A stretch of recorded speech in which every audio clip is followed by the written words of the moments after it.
Selamat datang semua. Webinar Business Plan merupakan acara pertama dari serangkaian kegiatan LDES 2021 yang bertujuan untuk membekali kita agar lebih matang dalam menyusun perencanaan usaha. Nah, sebelum mulai acara, semuanya mohon on cam dulu ya. Untuk mulai acara hari ini, kami persilahkan Nadif, selaku Ketua Panitia LDES 2021, untuk menyampaikan sambutan. Pada Nadif, waktu dan tempat kami persilahkan. Baik, Assalamualaikum warahmatullahi wabarakatuh. Yang saya hormati Pak Ano selaku Kepala SMA Lab School Jakarta, Bu Rina, Pak Badru, dan Pak Mustafal selaku Wakil Kepala SMA Lab School Jakarta, Bu Eli, Bu Fitri sebagai Ketua dan Wakil Ketua Pembimbing LDES, beserta jajaran panitia guru lainnya. Yang saya hormati Ibu Aisyah Husni dan Pak Dendi selaku narasumber di acara seminar bisnis plan ini. Dan tak lupa Bapak dan Ibu guru sekalian yang telah hadir, serta siswa-siswi DK dan MH yang saya cintai dan banggakan. Puji syukur kehadirat Allah Subhanahu wa Ta'ala yang dengan rahmatnya kita semua dapat menghadiri acara di tengah pandemi ini dalam keadaan insya Allah sehat walafiat. Saya ucapkan kepada angkatan DK sekalian, selamat datang pada tahapan selanjutnya dalam ajang LDES atau Entrepreneur Challenge Day 2021 ini, yaitu tahap pembekalan. Setelah sudah menjalankan perencanaan usaha selama 9 bulan ke belakang ini, tepat rasanya bahwa kemampuan wirausahaan para siswa-siswi dapat semakin dimatangkan lagi melalui acara pembekalan ini. Untuk memastikan agar pelaksanaan usaha dapat dijalankan dengan sebaik dan selancar mungkin, sebuah company diperlukan untuk menyusun sebuah bisnis plan yang konkret dan menyeluruh. Maka dari itu, kami dari Panitia LDES yang ke-10 ini menyelenggarakan sebuah acara baru yang mungkin belum ada pada tahun-tahun sebelumnya, yaitu seminar bisnis plan. Dengan mengadakan acara ini, kami harap para pelaku usaha dapat dibekali dengan segala bekal yang dibutuhkan dalam merencanakan sebuah bisnis plan yang baik. Diharapkan para peserta keluar dari Zoom meeting ini penuh dengan motivasi maupun ilmu yang dapat membawa company-nya masing-masing menjadi company LDES yang sukses. Akhir kata, saya sebagai perwakilan dari panitia juga ingin menyampaikan mohon maaf atas segala kekurangan dalam persiapan pada acara ini. Dan saya ucapkan terima kasih yang sebesar-besarnya terhadap pihak sekolah, pihak panitia guru, maupun teman-teman panitia, serta seluruh pihak yang telah membantu terselenggaranya acara ini yang tidak dapat saya sebutkan satu persatu. Sekian sambutan dari saya sampaikan doa akan kesuksesan bagi acara LDES ini. Wassalamualaikum warahmatullahi wabarakatuh. Waalaikumsalam warahmatullahi wabarakatuh. Terima kasih Nadif atas sambutannya. Sebelum kita lanjut ke sambutan berikutnya, kepada peserta dimohon untuk on cam terlebih dahulu.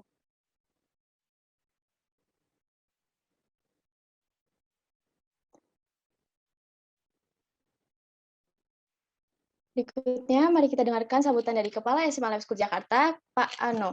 Kepada Pak Ano, waktu dan tempat kami persilahkan.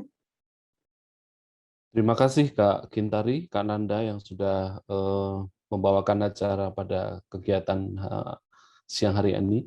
Bismillahirrahmanirrahim. Assalamualaikum warahmatullahi wabarakatuh. Selamat siang, salam sejahtera untuk kita semua. Bu Rina, Pak Badru,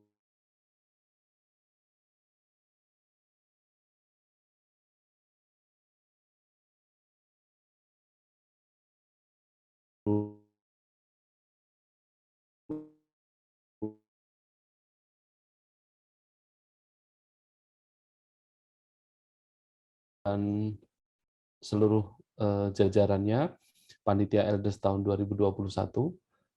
Mohon maaf sinyal saya mungkin kurang bagus ya, tapi semoga bisa terdengar karena tadi ada telepon masuk. Alhamdulillahirrabbilalamin, segala puji syukur kepada Allah Subhanahu wa Ta'ala, sholawat serta salam untuk Nabi besar Muhammad SAW.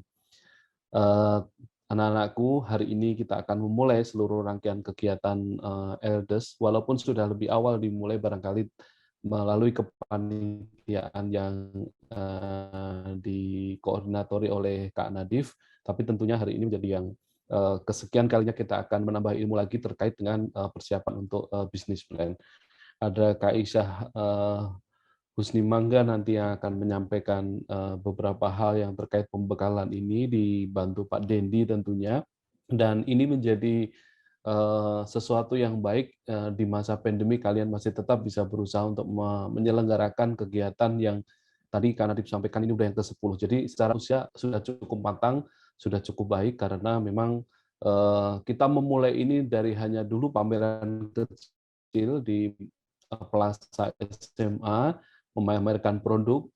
Lucu sekali waktu itu, ada yang membawa mainan waktu kecilnya di rumah untuk dibawa ke sekolah, kemudian diperjualbelikan, belum melalui mekanisme membuat bisnis plan dan lain-lain. Kemudian bertahap dan pada akhirnya di beberapa tahun belakangan, 6 tahun ke belakang, sudah sangat profesional sekali, membuat bisnis plan, merencanakan dengan baik, membuat tim, kemudian membuat produk, kemudian menjual produknya. Menjual produk bukan hanya menjual produk biasa, tetapi menjual dengan bagaimana caranya seorang entrepreneur benar-benar menawarkan gagasannya. Jadi bukan barangnya, tapi gagasannya. Nah, ini penting buat kita semua dan kami juga bersyukur atas nama sekolah karena ternyata dari produk-produk ini berlanjut ke kegiatan setelah SMA. Jadi bayangkan ide-ide kecil ini sekarang muncul. Kalau barangkali di beberapa makanan cepat saji sekarang ada burger yang isinya rendang. Nah, dulu 6 tahun lalu ada teman di Eldes itu yang membuat burger yang isinya rendang. Jadi ini menarik. Pada waktu itu mereka sudah memikirkan hal-hal yang autentik seperti itu. Jadi entrepreneur itu sebenarnya lebih kepada ide, lebih kepada autentik, lebih kepada gagasan-gagasan. Jadi tidak melulu menghasilkan sebuah ada barang gitu, tapi ide itu jauh lebih mahal. Hari ini kita barangkali akan belajar banyak untuk bagaimana mendesain sebuah bisnis sehingga bisa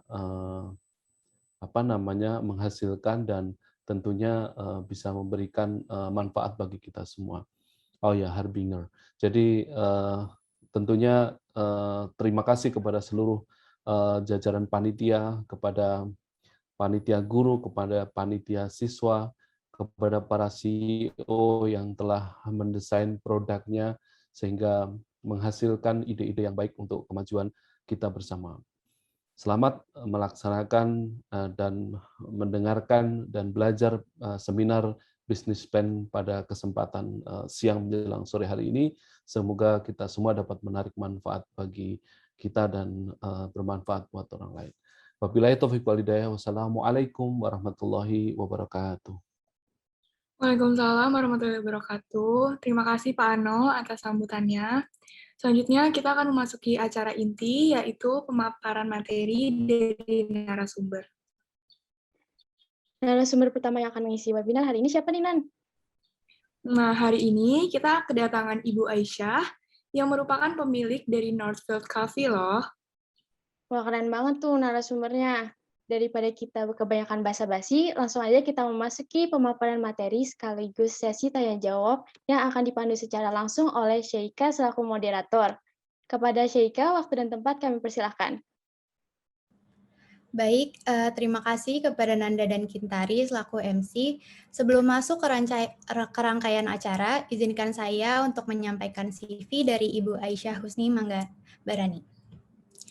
Ibu Aisyah Husni Manggabarani atau yang akrab dipanggil Tante Caca adalah pengusaha lulusan S1 dari jurusan Budidaya Perairan IPB dan S2 jurusan Magister Manajemen IPB.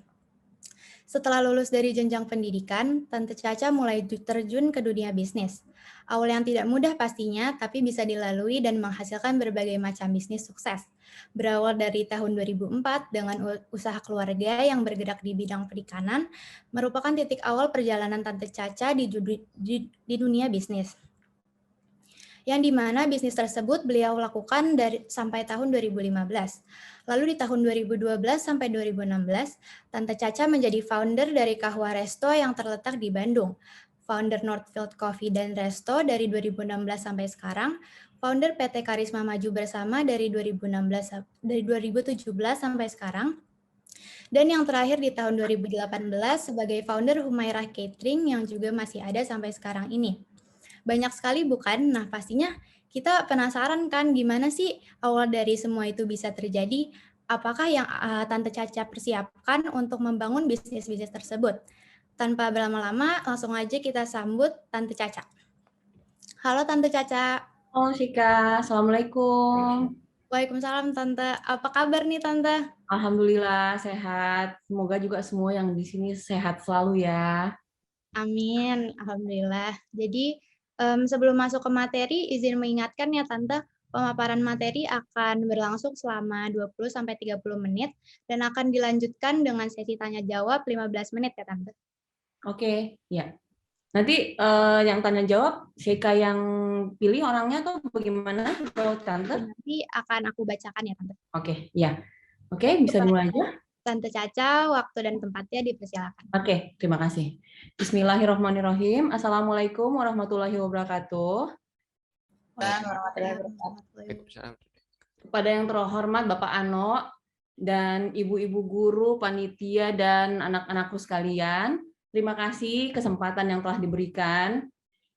Nanti saya di sini lebih ke arah sharing pengalaman aja ya, karena kalau dilihat kan apa yang Bapak Ibu guru udah sampaikan di sekolah dan panitia juga udah sampaikan ke saya itu wow banget buat saya. Saya dulu pada saat saya SMA dan bahkan sampai kuliah belum pernah dapat, nggak ada mata pelajaran kewirausahaan, apalagi belajar SWOT gitu.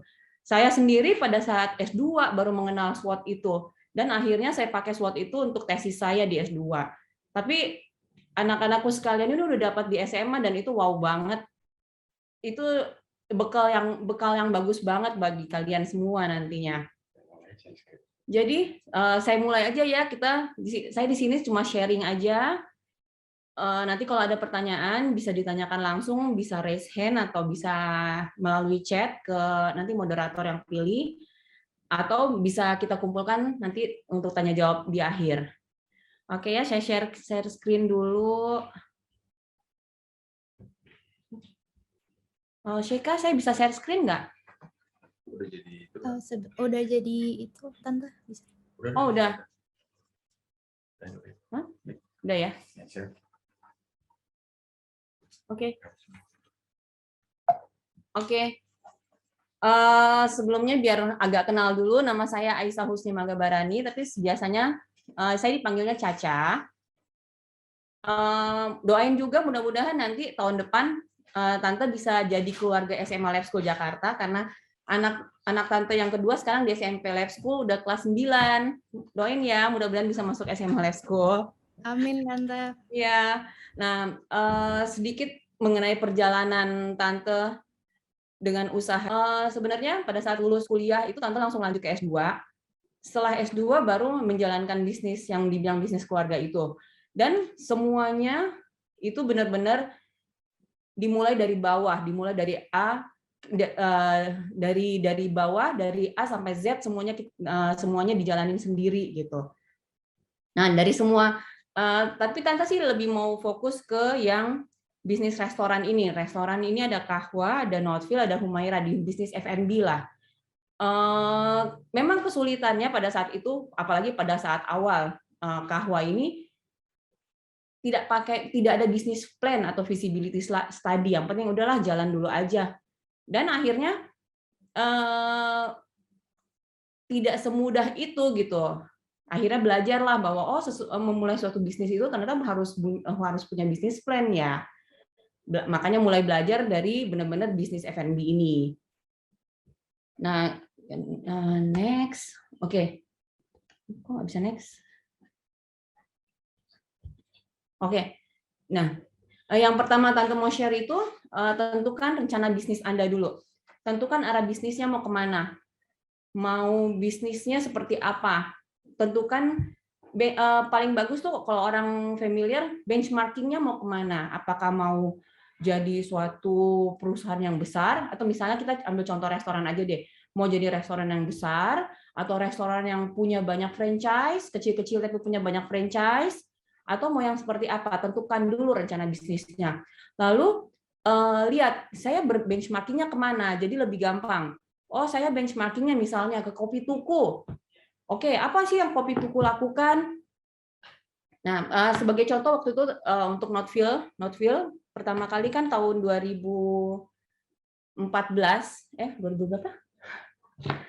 2016 pertama kali Northfield itu dibuka di Kelapa Gading. Nah, itu kita Tante berpikir dulu problemnya apa nih di Kelapa Gading. Pada saat itu di Kelapa Gading hampir tidak ada kafe atau resto yang di luar mall yang halal dan punya tempat sholat gitu. Lalu apa nih?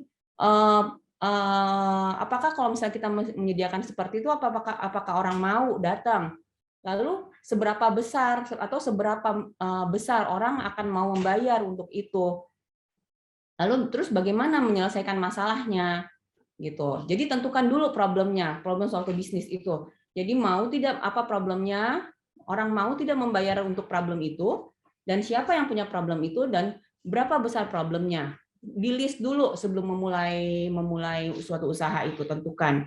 Sambil menentukan, dan itu akan menentukan arah nanti bisnisnya mau seperti apa. Selanjutnya, nah produk dan market. Produk yang kita punya sebisa mungkin dijelaskan dengan simple. Anggaplah semua orang itu awam, tidak mengerti dengan apa yang dijual. Jadi diusahakan produk itu dijelaskan sesimpel mungkin. Misalnya nih, saya produksi baju dengan bahan cotton bambu. Nah, nanti bahannya ini, tapi mungkin dijelaskan sesimpel mungkin. Oke, kaos dengan bahan yang adem dan nyaman. Mungkin simpelnya seperti itu. Lalu tentukan pasar atau segmentasinya. Mau ambil yang ini produk ini untuk dipasarkan di umur berapa? Umur atau untuk laki-laki kah atau perempuan atau unisex? Di range umur berapa mau masuk? Lalu misalnya kita mau untuk komunitas sepeda atau misalnya komunitas anak motor. Tentukan, dan itu nanti akan menentukan market size-nya. Market size itu besar itu pemainnya banyak juga, jadi bagi-bagi kuenya udah jelas. Dan ada namanya niche market, mungkin semua udah pada tahu. Niche market atau market ceruk itu juga menarik untuk diolah. Misalnya contoh pada kita mau di bisnis aparel, kaos atau baju, kita fokus ke untuk sepeda misalnya gitu, itu niche market. Tapi dilihat dulu niche market ini worth it nggak untuk diolah, uangnya ada nggak di situ. Sebagai contoh aja nih, Apple itu mainnya di niche market. Perusahaan Apple itu adalah cuma salah satu dari ribuan pemain di industri komputer dan segala macam. Tapi mereka membuat produk laptop, produk komputer yang high end, yang benar-benar disasarnya untuk niche market. Tapi sekarang Apple adalah salah satu perusahaan terbesar di dunia. Next. Ini ya. Nah, oke. Nah, SWOT analisis. Kalian juga udah belajar tentang SWOT analisis. Jadi Tante cuma menginginkan bahwa kekuatan, kelemahan, peluang, ancaman. Kemarin ada yang sempat nanya, Tante bedanya kelemahan dan ancaman itu apa sih? Oke, Tante coba jelasin dari berdasarkan pengalaman ya. Kalau kelemahan itu intinya sesuatu yang menjadi hambatan tapi masih bisa diatasi. Misalnya, oke, saya mau punya barang nih, punya kaos atau punya apa, tapi tidak punya jalur distribusi. Nah, dicarikan peluang atau dicarikan jalan keluar, oke, kita bisa bekerja sama atau berpartner dengan perusahaan distribusi.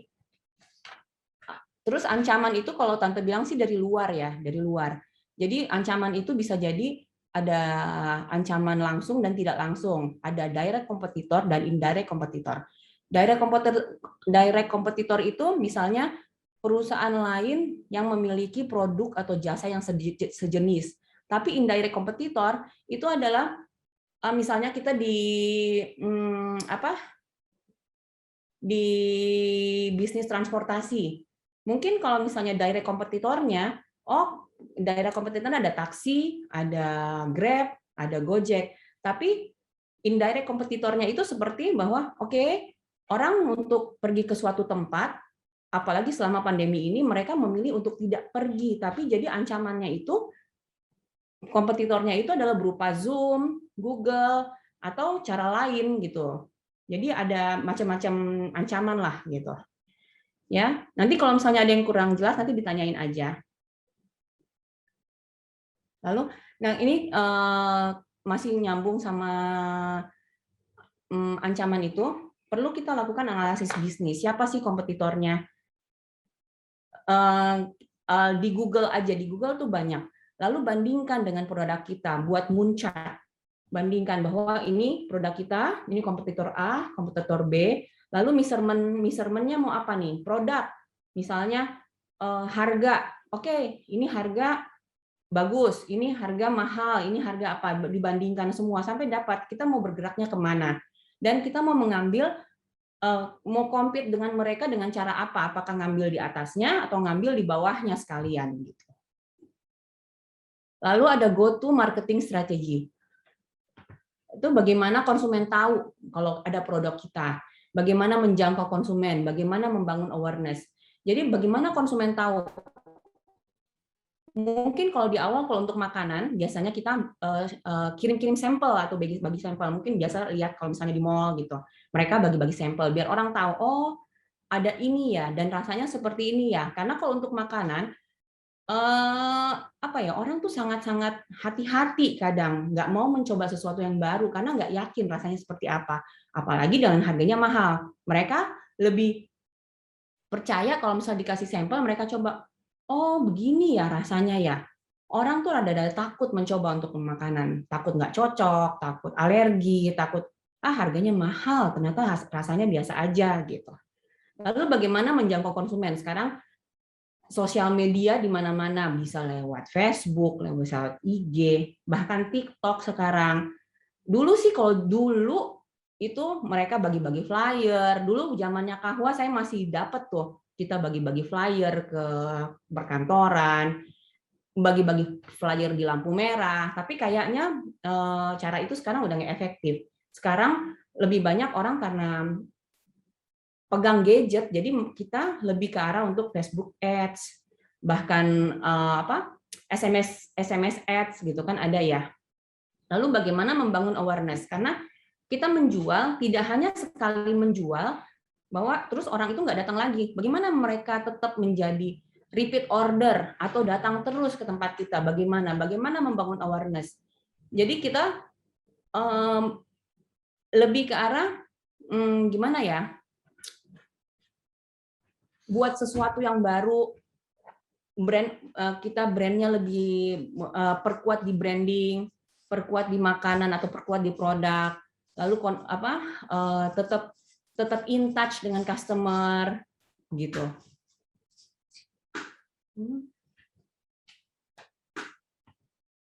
Jadi, nah, oke. Jadi sih yang mau Tante sampaikan adalah dalam memulai suatu bisnis harus jelas tujuannya kemana. Seperti kalian kan sekarang udah kelas 12 ya.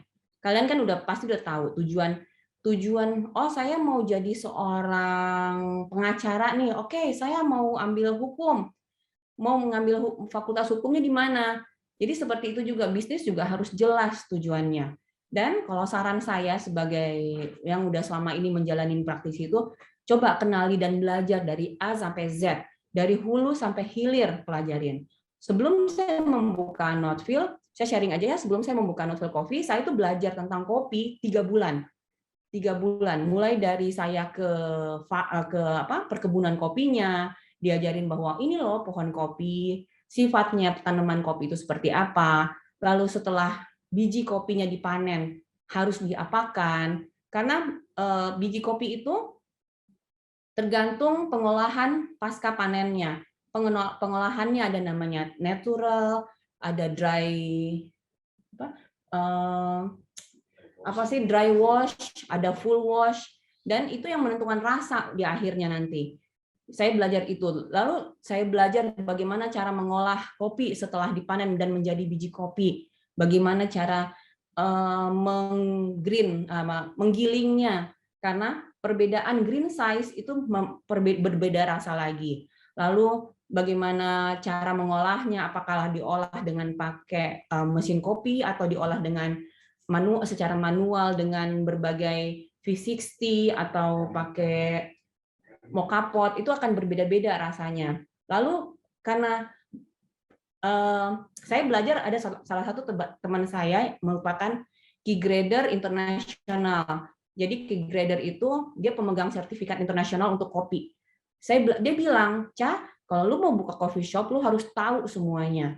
Tahu semuanya itu bukan berarti lu yang melakukan, tapi lu harus tahu karena pada saat nanti bisnis sudah jalan, bisa tahu bahwa salahnya di mana. Ini kok rasa kopinya kok seperti ini gitu. Saya sampai belajar melayani tamu, misalnya membawa piring atau bagaimana upselling ke tamu. Membawa piring, saya belajar membawa piring, bagaimana melayani tamu, bagaimana manajemen restoran, bagaimana membuat laporan keuangan, itu semua belajar. Dan saran saya sih gitu. Jadi mau lakukan bisnis apapun, lakukan apa yang disukai, apa yang menjadi passion atau hobi. Karena kalau kita melakukan sesuatu yang kita tidak suka, pasti nanti ujung-ujungnya boring kan, bosen gitu. Tapi kalau misalnya sesuatu yang kita suka, hobi, kita akan terus-terus mencoba. Dan satu lagi, namanya bisnis itu seperti kurva kalau saya bilangnya. Ada saatnya naik dan ada saatnya turun. Dan bagaimana pada saat turun itu kita bisa genjot lagi untuk naik. Dan pada saat naik itu bagaimana caranya kita turun tidak terlalu jauh, tapi kita turunnya dikit aja tapi naik lagi gitu. Itu semuanya bisa dipelajari dengan strategi, bisa tanya ke orang yang berpengalaman, bisa tanya ke ahlinya, ahli marketing, ahli produk, ahli semualah gitu. Dan dengan terbukanya informasi, semua bisa kita akses lewat Google, lewat YouTube, semuanya ada gitu. Jadi pesan saya ke semuanya, ya kalian adalah calon pemimpin bangsa, calon anak-anak hebat yang akan jadi pemimpin bangsa, yang akan jadi pengusaha-pengusaha hebat. Jadi manfaatkan waktu daripada main boleh, bermain game. Main game boleh, tapi daripada main, coba browsing. Bagaimana sih cara membuat kaos yang baik? Bagaimana memulai coffee shop? Bagaimana membuat franchise yang banyak gitu. Itu banyak banget di ini. Jadi itu aja yang Tante mau sampaikan. Selanjutnya kita tanya jawab aja ya, Syeka ya. Dan nanti kita pilih ya, Syeka. Ya, nanti Tante Caca kayaknya mau ngasih hadiah ya, Tante, untuk 4 penanya terbaik. Iya, nanti kita kasih apa ya? Ya, hadiah deh buat 4 penanya terbaik. Iya, sudah ya, Tante, sudah ditutup. Ya, sudah. Itu aja sih, itu cuma sekedar berbagi pengalaman aja. Terima kasih Tante Caca atas paparan materinya, sangat informatif dan memotivasi. Jadi tertarik mungkin yang lain untuk memulai bisnis, untuk mencoba bisnis ya lebih dalam lagi, Tante. Jadi yang seperti Tante Caca sampaikan tadi, berarti kita harus mempunyai rencana yang matang dulu ya, Tante, untuk memulai suatu usaha, harus tahu target pasarnya, analisis SWOT dari bisnis yang akan kita lakukan, dan tentunya tips-tips yang Tante Caca berikan tadi, seperti strategi yang diberikan Tante Caca pasti akan membantu untuk kesuksesan bisnis kita ya. Karena terbukti dari bisnis-bisnis Tante Caca yang udah berhasil sampai saat ini. Jadi langsung kita masuk ke sesi tanya jawab aja ya, Tante ya? Iya.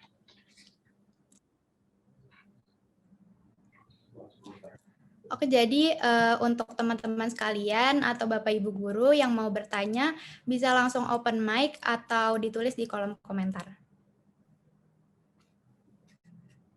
Halo Tante, aku mau nanya. Hai Fatah. Iya, jadi tadi kan ada soal kompetitor ya dan saingan. Kalau misalnya kayak clothing atau apparel gitu, itu kan mungkin saingannya lebih ke baju-baju distro ya, kayak misalnya ya pokoknya baju distro yang masih toko-toko kecil lah. Tapi kan kalau hitungannya kayak gitu sebenarnya yang sekelas Erigo juga udah ini kan. Jadi kalau kita mau bikin bisnis plan tuh sebaiknya yang kita tulis sebagai dalam tanda kutip saingan itu sampai segede apa, atau yang mungkin masih selevel aja, atau yang udah gede banget juga masih dihitung sebagai kompetitor gitu. Masih Tante? Ya, oke. Oh ya, Tante juga lupa. yang di list sebagai kompetitor yang kita bandingin dengan produk kita atau yang adalah yang apple to apple. Seberapa besar bisnis yang kita mau buka atau kembangin, dan kompetitor apa aja sih yang selevel itu. Misalnya Erigo itu jangan dijadikan kompetitor, nanti dijadikan kompetitor, tapi dijadikan benchmark dulu bahwa next pokoknya tujuannya saya mau segede Erigo. Bagaimana cara mencapai sana? Saya harus membuat langkah apa? Nanti pada saat kalian udah gede, Erigo bisa jadi kompetitor kalian. Tapi pada saat mulai, cari yang apple to apple dulu, yang sama skalanya misalnya gitu, yang sama produknya dan jenisnya. Misalnya kayak waktu itu Tante buka coffee shop yang dijadikan kompetitor yang kita list di Kelapa Gading waktu itu adalah Mong, Expatriat, Ameria, tapi kita nggak mengambil yang di kayak Union, Starbucks, Bakersfield itu udah terlalu besar dan itu tidak apple to apple buat untuk dibandingkan gitu. Tapi next pada saat kita udah gede bisa jadi mereka jadi kompetitor kita juga. Gimana Fata, udah jelas? Udah jelas Tante, makasih ya. Oke. Baik, apa ada pertanyaan lagi dari yang lain? Atau mungkin Bapak Ibu Guru mau bertanya?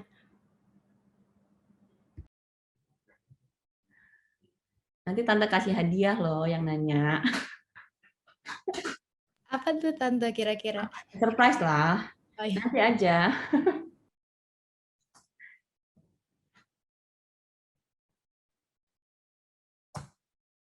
Seika deh yang nanya deh apa? Kita sharing pengalaman aja sih. Saya mohon maaf Bapak Ibu, saya cuma sharing pengalaman. Mungkin secara ilmu Bapak Ibu lebih ini, karena saya lihat juga dari ininya anak-anak, cara membuat bisnis plan itu wow, detail banget. Dan saya itu dapatnya baru S2 dan itu wow banget. Saya amazed dengan SMA Lab School Jakarta, SMA tuh ada pelajaran seperti ini gitu. Saya nanya anak saya yang kebetulan juga kelas 12, tapi bukan di SMA Lab School, ada nggak pelajaran kayak gini, Kak? Nggak ada prakteknya, nggak ada. Aduh, saya bilang, aduh ketinggalan jauh ya. Tante ada pertanyaan nih dari Hadijah. Dari Hadijah katanya, selamat siang Tante Caca, izin bertanya. Tadi Tante Caca bilang bahwa memberi sampel makanan adalah salah satu dari cara terbaik untuk menjangkau konsumen. Tapi karena sekarang sedang pandemi ya Tante, kami harus melakukan promosi secara online dong pastinya. Tante Caca tuh punya tips atau apa gitu untuk konsumen company food and beverage dalam kondisi pandemi seperti ini, tips dan triknya tuh apa ya? Sampel yang kami lakukan di Northfield tetap memberikan sampel kalau misalnya kami ada produk baru, tapi nah pada saat pandemi ini benar-benar kami kirim gitu, apakah melalui kurir ataukah karyawan yang jalan, tapi memang kita tentukan yang kami kirimin itu adalah yang loyal, regular customer, loyal customer, dan sampel itu kan kecil-kecil ya, atau bisa sekali kirim berbagai sampel, misalnya pada saat kita launching brown sugar dan pandan, kita sampelnya yang 200 mili seperti itu. Karena kalau untuk makanan sendiri memang agak susah gitu untuk dapat kepercayaan orang, dapat trust orang bahwa oh saya suka nih yang ini. Tapi memang ada pasar yang cuma melihat dari harga aja, tidak melihat dari kualitas. Nah, kembali lagi kalian mau nyasar pasar yang mana? Pasar yang cuma pengennya harga murah tapi kualitasnya biasa aja, atau memang pengen yang pasar yang loyal itu mereka udah nggak melihat harga gitu. Tapi mengirim sampel itu sih tetap salah satu cara terbaik ya untuk membuat orang tahu, oh Northfield tuh ngeluarin produk baru ya. Kayak sekarang ini kita baru ngeluarin, sebulan ini kita baru bikin kroffel. Biasa ikut-ikutan tren lah ya. Kita ngambil itu tren, ikut aja. Saya kirim yang kita punya paket itu 5 dan 10, kita kirim sampel ke customer itu isi 2. Bagaimana tanggapan mereka, dan memang kita minta tolong ininya reviewnya dong Ibu, reviewnya dong Kak. oh ini terlalu ini terlalu ini. Nah, berdasarkan itu juga kita bisa mengembangin produk. Oke, kayaknya orang lebih menyukai yang seperti ini ya. Orang customer kita tuh lebih menyukai seperti ini ya. Oh iya, saya juga ini. Jadi jangan memberi sampel kepada pasar yang bukan merupakan pasar kita. Gitu. Misalnya kalau misalnya kita bikin baju sepeda, jangan ngirim sampel ke orang yang bukan pencinta sepeda. Mereka apa? Ih, apaan sih nih?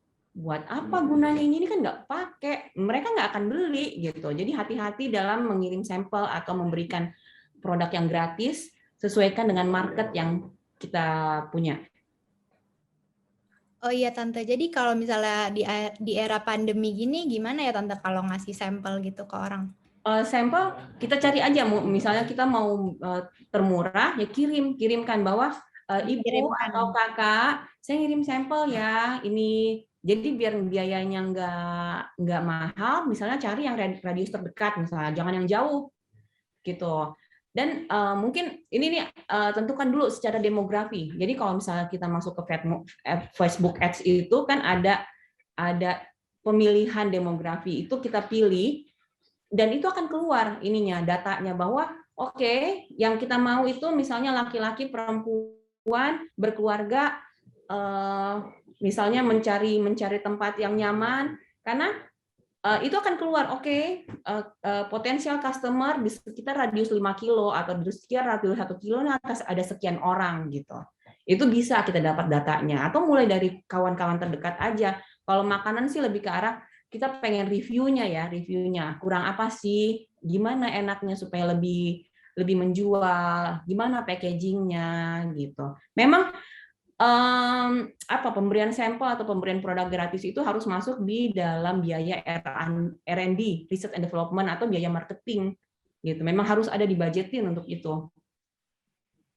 Ya, jadi bisa dapat saran juga ya Tante dari yang dikasih sampelnya. Benar. Kemudian ada pertanyaan nih Tante dari Pak Dendi. Katanya Tante pernah tidak merasakan rugi atau pendapatan di luar ekspektasi kita? Waduh, terima kasih Pak. Jadi saya pernah dulu sebelum Notville itu dibangun dengan sebenarnya tidak rencana untuk membuka Notville di Kelapa Gading. Tadinya itu adalah usaha F&B juga, tapi ngambil franchise dari teman di Bandung. Nah, itu nih. Mereka sebenarnya saya salahnya di saya sih. Saya tidak melihat bisnis plan dan perhitungan mereka secara jelas, tapi karena secara personal saya tahu dan di Bandung waktu itu lagi hype banget. Oke, saya buka deh di Jakarta. Namanya Muton Slice and Grill pada saat itu. Saya adalah franchisee pertama di Jakarta dan di mana-mana, mereka pusatnya di Bandung. Saya buka Pak, itu cuma 7 bulan Pak. Revenue-nya gede banget. Setiap hari itu beyond expectation lah, tinggi banget. Tapi sampai 5 bulan, kok kita lihat revenue-nya gede, pendapatan gede, tapi kok saya nombok terus ya? Tidak ada untung. Gitu. Akhirnya saya minta bantuan teman saya yang konsultan, Pak, kenapa ya bisnis saya seperti ini? Akhirnya sama dia dipelajarin, diinvestigasi lah gitu. Ternyata kalau di bisnis makanan itu food cost itu maksimal 35% dan beverage cost itu maksimal 45%. Ternyata pada saat itu food cost-nya 70%, Pak. Jadi nggak bisa nutup gitu, nggak bisa nutup untuk biaya yang lain-lain. Akhirnya saya dikasih pilihan oleh teman saya waktu itu, Bu, Ibu mau jalan terus tapi merugi terus, nombok terus, atau Ibu harus cut loss. Cut loss pada saat itu berhenti, ya udah kerugiannya cuma segitu. Akhirnya 7 bulan lagi bagus-bagusnya bisnis itu akhirnya kita tutup dan udah saya putuskan dengan franchise di sana. Mereka juga kaget kenapa ditutup, Mbak. Oke, saya bilang bisnis ini bagus tapi tidak menguntungkan karena kalian perhitungannya di awal ternyata tidak sedetail, dia tidak memikirkan bahwa perjalanan mereka harus mengirim bahan baku dari Bandung ke Jakarta itu ongkosnya besar dan dia mengharuskan kita para franchisee untuk mengambil semua bahan baku dari Bandung, tidak boleh mengambil dari tempat lain. Nah, itu kan berat banget. Akhirnya kita putuskan untuk cut loss. Nah, sementara ruko ini udah disewa untuk 2 tahun. Ini kita harus putar otak gimana nih? Pembayaran ruko kan, pembayaran properti kan harus di depan ya Pak, di depan. Aduh, kita masih punya sekian tahun nih. Oke, kita putar otak bagaimana caranya. Kita buka coffee shop aja lah. Akhirnya dengan belajar dari kegagalan itu, saya buka coffee shop, tapi saya belajar benar-benar dari sendiri. Oke, kita tentukan coffee shop. Oke, kita belajar ke siapa. Jadi pada saat akhirnya mulai renovasi sambil saya belajar. Kita renovasi cuma 4 bulan. Saya belajar selama 3 bulan lah waktu itu, bolak-balik Bandung juga untuk belajar tentang kopi ini. Gitu. Jadi memang yang namanya saya alhamdulillah udah ngalamin naik turun. Alhamdulillah pada saat pandemi ini juga Northfield sangat kena lah imbasnya. Tapi alhamdulillah juga kita bisa naik lagi dan bahkan sekarang alhamdulillah bisa dibilang lebih bagus lah daripada sebelum pandemi ini. Gitu. Gimana Pak? Ya sudah ini ya, mungkin Pak Dendi sudah menjawab pertanyaannya. Kemudian ada pertanyaan nih Tante dari Pradipta Anergia R dari kelas 11 IPS 3. Tante, saya ingin bertanya, saya sudah mengetahui teori berjualan secara ahli, tetapi saya sudah memulai bisnis yang saya yakin akan laris, tetapi bisnis saya rugi dan gagal. Apakah ada masukan dari Tante untuk tidak gagal lagi? Sorry, maaf, saya kan bisa diulangin waris apa maksudnya? Jadi dia itu sudah mengetahui teori berjualan yang ahli, terus dia itu sudah memulai bisnis yang dia yakin dia itu akan laris Tante, tapi bisnis dia rugi dan gagal. Apakah ada masukan dari Tante untuk nggak gagal lagi gitu? Nah oke. Pertama cek dulu pasarnya tepat nggak? Cek dulu pasarnya tepat atau enggak. Jangan-jangan kita salah nih target pasarnya. Lalu yang kedua cek lagi perhitungan cost kita udah benar atau enggak. Karena pengalaman yang Muton itu, ternyata mereka, si franchise-nya perhitungannya salah. Yang mereka anggap food cost-nya cuma 30%, ternyata bisa sampai 70%, karena banyak hal-hal yang tidak diperhitungkan sama mereka. Gitu. Jadi mungkin bukan gagal ya, mungkin masih salah perhitungan, atau salah target, atau salah strategi. Gitu. Tetap, makanya tadi bilang seperti kurva, makanya pada saat kita turun itu, kita cepat-cepat introspeksi. Kenapa nih kita turun? Kenapa semakin turun? Oke. Coba berbagai strategi, akhirnya kita bisa naik lagi, gitu. Itu aja sih sarannya. Periksa dulu targetnya benar atau enggak, target pasarnya benar atau enggak, terus periksa lagi perhitungannya benar atau enggak. Benar-benar harus tahu targetnya ya Tante ya. Iya. Kemudian ada pertanyaan Tante dari Ajeng. Siang Tante Caca, dalam merencanakan bisnis plan, apa sih strategi atau tips yang dibutuhkan agar tetap stabil dan sukses walaupun banyak kompetitor yang sama? Oke, bagaimana caranya tetap stabil dan sukses? Tadi kembali ke ini, kita awareness bahwa kita tuh dan harus ini ya. Jadi R&D itu harus tetap terus. Kita harus tetap riset terus. Tren apa yang ada di luar? Kita harus ngikutin atau enggak? Karena kadang misalnya kayak waktu tren bubble, Northfield tuh nggak ngikutin karena nggak cocok. Tapi tren kroffel kita ikutin karena cocok. Pada saat jadi kita tuh tetap harus mengikuti tren, tapi tetap kita periksa cocok nggak buat kita. Nah pada saat trennya brown sugar, tren brown sugar itu Northfield itu nggak langsung ngeluarin brown sugar coffee, nggak, karena saya sendiri jadi patokannya harus jadi kita sendiri atau siapa. Saya sendiri merasa saya coba beberapa brown sugar atau gula aren atau apa, kok nggak cocok dengan jenis kopi kita ya. Akhirnya setelah 3 bulan atau 4 bulan, akhirnya setelah mencoba sekian banyak brown sugar, sekian banyak gula aren dari berbagai daerah, dari berbagai sumber, akhirnya kita bisa dapat yang cocok, baru kita launching. Jadi salah satu caranya biar stabil dan ini tetap mengikuti tren, tetap ada yang baru. Lalu ya gitu, tapi rasa tuh nggak boleh berkurang. Jadi kayak misalnya di Northfield nasi goreng. pada saat kita develop yang baru, ini tuh harus tetap stabil. Ada kan orang develop yang baru, tapi ininya jadi ketinggalan, ininya jadi nggak bagus lagi gitu. Nah, bagaimana caranya PR ini kita develop yang baru ini bagus, tapi yang lama itu tetap stabil.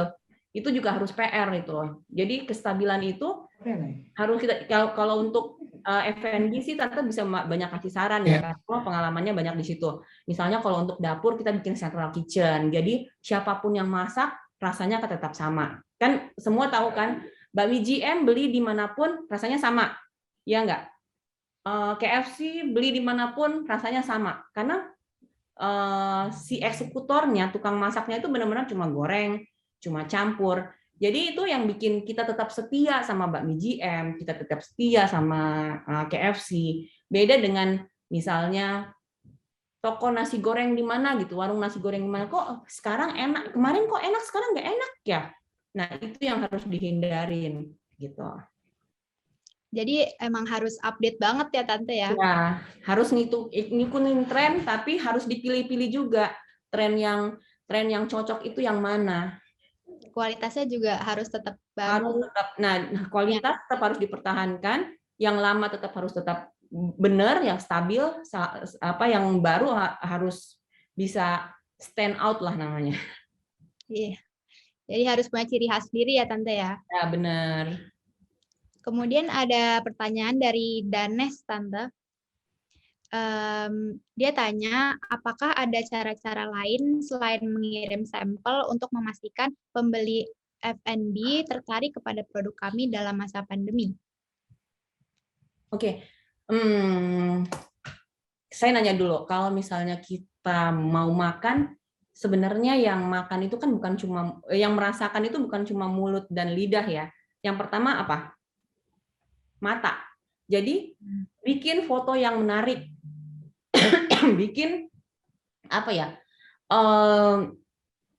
Bikin fotonya menarik. Ada bahkan beberapa ya bisa inilah bagaimana cara membuat food fotografi yang menarik. Mereka kalau untuk foto mereka bisa pakai oli, pakai lem. Jadi buat kalau misalnya nggak mau ngirim sampel, buat fotonya menarik. Tapi jangan sampai itu jadi decoy. Jadi orang pas datang atau nyoba, ya ternyata nggak seindah aslinya ya. Ternyata tampilannya bagus tapi rasanya nggak enak ya gitu. Jadi mata yang harus dipuaskan dulu sebelum kita makan. Makanya saya bilang pokoknya tampilan yang keluar itu harus sesuai dengan apa yang kita tampilkan di sosial media atau apa yang kita tampilkan di flyer atau di spanduk. Karena orang mengharapkannya mampir, oh ini kayaknya bagus deh, kita mampir yuk. Tapi pada saat datang nasi gorengnya cuma ada timun doang, apa sih? Tadi kan ininya ada ayamnya, ada telurnya gitu. Jadi tetap harus sinkron antara foto, antara tampilan di gambar, tampilan di sosial media dengan tampilan aslinya. Apalagi orang udah ngerasa, wow, enak banget ternyata ya. Bukan cuma tampilannya yang cantik, ternyata rasanya juga enak banget. Ini nih yang gue cari ini, gitu.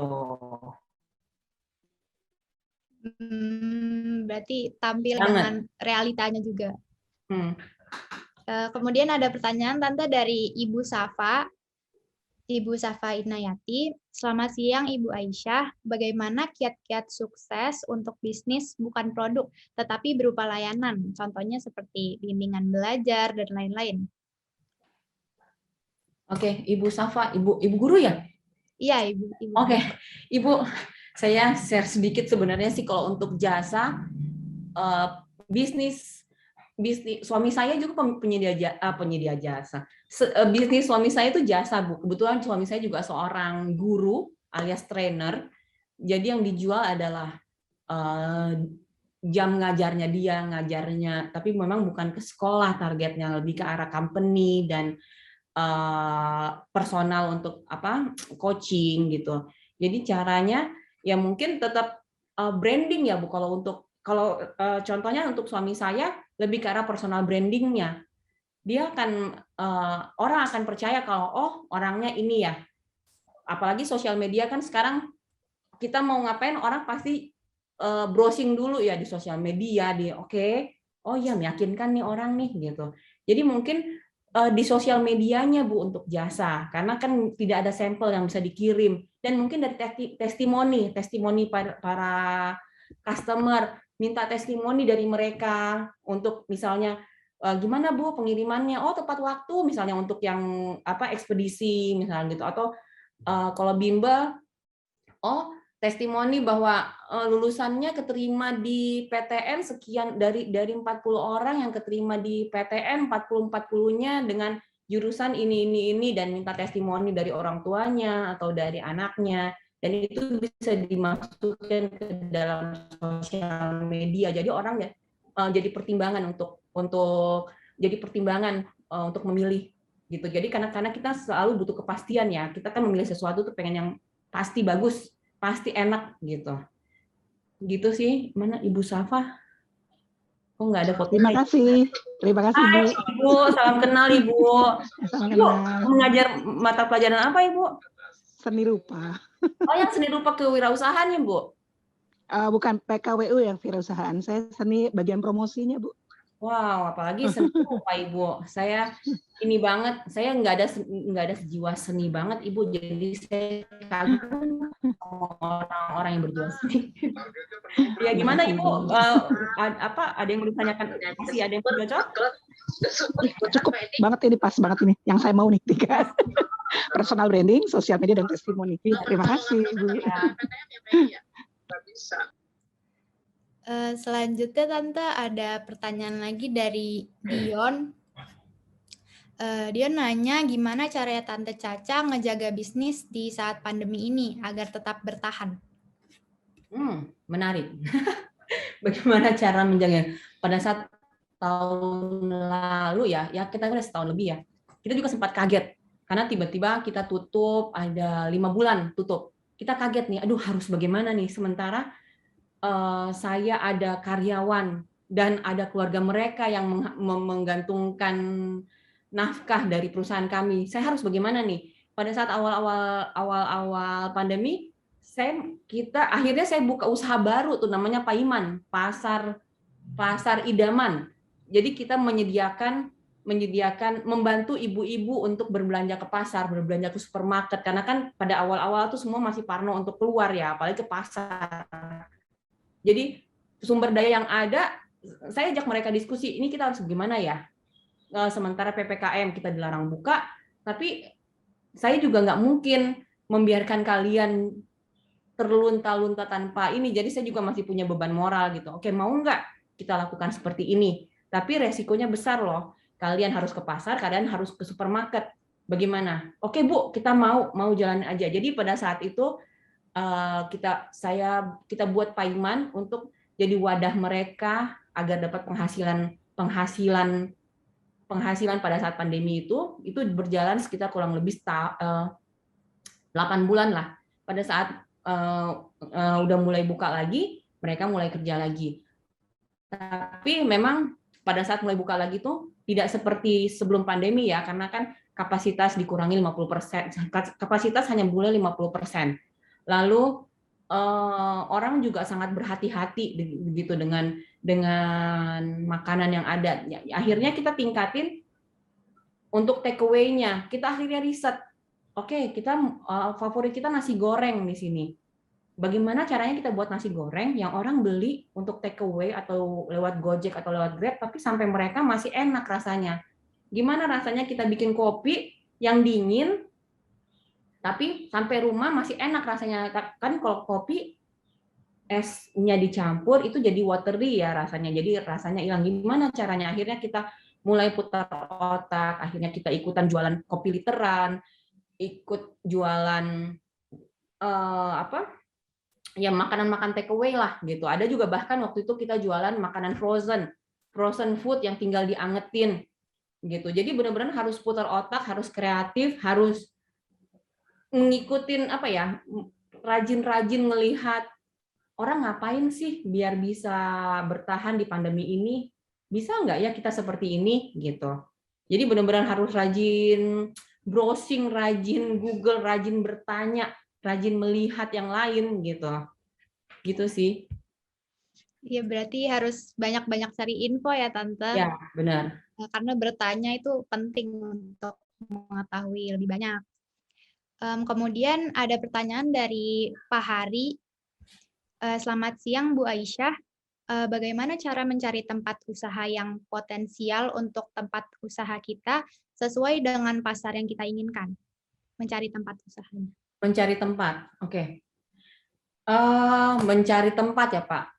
Kita tentukan dulu kan usahanya kita mau apa. Misalnya kalau misalnya usaha makanan, kita harus di tempat yang bagaimana kita effortnya untuk mendatangkan orang itu tidak terlalu effort gitu. Misalnya waktu pada saat Notville buka di Cempaka Putih, kenapa kami memilih Cempaka Putih bukan memilih Romangun atau tempat lain? Karena Cempaka Putih udah terkenal dengan kulinernya.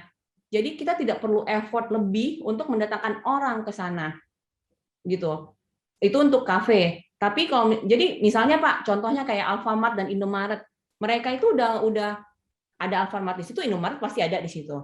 Lalu kayak ATM, kenapa ATM itu juga saya belajar dari teman saya yang kebetulan di perbankan, dia bilang kita nggak usah buka ATM, nyari-nyari tempat riset untuk buka ATM di mana, ikut aja di mana ada ATM BCA, tempel aja kita buka di situ, begitu. Itu sih salah satu cara bagaimana menentukan tempat. Pada saat pembukaan Multon dulu, kita atau dengan partner waktu itu tidak memilih tempat karena kita berpikir waktu itu produk kita bakal dicari orang dimanapun kita berada, karena memang waktu itu produknya unik, makanannya unik, dan itu cuma ada di Bandung, ini Jakarta baru, jadi tempat dimanapun kita pasti dicari orang gitu.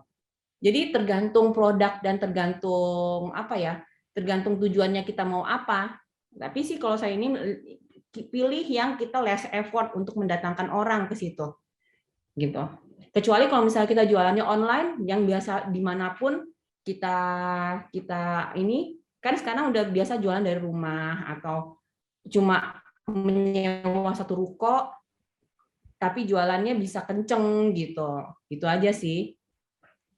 Mana Pak Hari ya? Iya, Tante. Terima kasih Bu Aisyah. Oh iya Pak, gimana Pak? Sudah menjawab Ibu, terima kasih. Oke, terima kasih Pak. Baik, kemudian selanjutnya ada pertanyaan dari Andini Naila dari kelas 11 MIPA 3. Tante, bagaimana cara atau tips biar kita bisa ngebuktiin ide rancangan usaha dengan cepat dengan modal yang sedikit? Tips, ide untuk gimana? Membuktikan ide rancangan usaha kita dengan cepat dan modalnya yang sedikit gitu, Tante. Oke. Modalnya sedikit dengan cepat. Tante coba jawab ya. Bisa jadi salah juga karena belum ada kepikiran itu. Agak-agak di luar, out of the box nih pertanyaannya ya. Jadi mungkin kalau seperti itu ya benar-benar bikin limited product, limited. Misalnya nih modalnya cuma untuk 15 baju. Bikin 15 baju tapi benar-benar limited dan cara menjualnya bahwa oke, kita akan ngeluarin ini benar-benar limited ya. Siapa yang mau cuma untuk 15 orang, pembayarannya bisa DP dulu berapa. Sebenarnya sih modal kecil itu bisa diusahakan dengan DP ya. Misalnya kalau misalnya apparel itu yang kayak beberapa yang saya lihat untuk buat kaos atau apa minta DP atau minta pembayaran depan, itu sih sebenarnya membantu untuk yang modalnya kecil. Tapi kalau memang modalnya kecil ya bikin limited aja. Cari kata-kata marketing yang bisa menjual. Banyak kok produk-produk yang seperti itu bahwa ini cuma 15 nih, nggak akan dibuat lagi. Patternnya khas buatannya ini. Misalnya ada yang pakai doodle-doodle seperti itu kan. Ini nih nggak akan. Jadi di Indonesia ini cuma ada 15 orang yang pakai seperti ini gitu. Jadi dibuat, kalau itu lebih ke arah kata-kata marketing sih, kata-kata menjualnya seperti apa gitu. Jadi begitu dapat modal, begitu diputar lagi seperti itu. Oh baik Tante, sepertinya ini waktunya sudah mau habis karena jam 3 kita selesai ya. Oh Tapi iya. sebenarnya masih ada pertanyaan yang lain nih Tante, masih ada yang nanya sebenarnya. Ada Bapak Sandi juga yang nanya. Apa mau dibaca yang terakhir ya Pak Sandi? Oh, Dari boleh. Selamat siang Bu Aisyah. Jika Bu Aisyah harus memilih satu jawaban, lebih baik memilih diberi modal yang besar atau strategi marketing atau connection yang baik, dan kenapa alasannya? Modal besar atau connection yang baik? Ya. Nah, Strategi marketing connection yang baik gitu. strategi marketing connection yang baik. Sebenarnya sih kalau disuruh memilih apa ya? Disuruh memilih, saya pribadi akan memilih modal yang besar. nanti strateginya saya akan strategi connection marketing yang baik. Nanti dengan modal besar saya bisa menyewa konsultan untuk membuat strategi marketing yang baik. Gitu sih. Iya, dengan modal semuanya jadi lebih mudah insya Allah. Dengan modal besar kita bisa membeli sistem yang baik. Kita dengan modal besar kita bisa memilih tempat yang sangat-sangat strategis misalnya seperti itu. Yang orang pasti lewat, ribuan orang yang pasti lewat di depan seperti itu. Tapi kalau cuma hanya strategi, tapi kita eksekusinya nggak bisa, produk kita jelek. Oh ya, modal besar bisa kita pakai untuk research and development, bisa menghasilkan produk yang bagus banget misalnya. Tapi kalau cuma strategi, tapi produknya ternyata lemah, nggak bagus, ya ini pendapat saya pribadi ya Pak siapa tadi Pak Hari? Pak Sandi. Oh Pak Sandi, iya itu pendapat saya pribadi Pak. Kalau saya disuruh milih, saya lebih milih yang modal besar. Ya, semoga menjawab ya pertanyaannya Pak Sandi. Sampai sini aja ya Tante, waktunya juga sudah habis. Iya.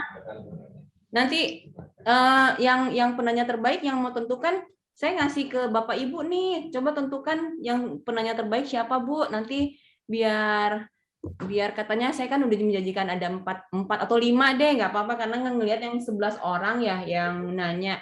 Saya minta bantuannya Bapak Ibu aja menentukan siapa penanya yang terbaik. Ya, nanti bisa diinfoin ya ke Tante juga. Iya. Baik, terima kasih ya Tante atas waktunya. Iya, terima kasih banyak semuanya. Mudah-mudahan yang saya sharekan sore ini berguna. Dan maaf kalau misalnya ada yang kata-kata yang tidak berkenan. Kalau misalnya selebihnya masih ada yang mau ditanyakan, masih bisa kok kita berbagi aja. Saya senang banget berbagi dengan anak-anak muda yang hebat-hebat dan guru-guru yang hebat-hebat. Saya senang banget berbagi, itu juga nambah ilmu saya sih sebenarnya. Gitu aja, Syeka. Oke Tante, ditutup aja ya sesinya. Ya, oke. Terima kasih semuanya. Assalamualaikum. Waalaikumsalam. Waalaikumsalam.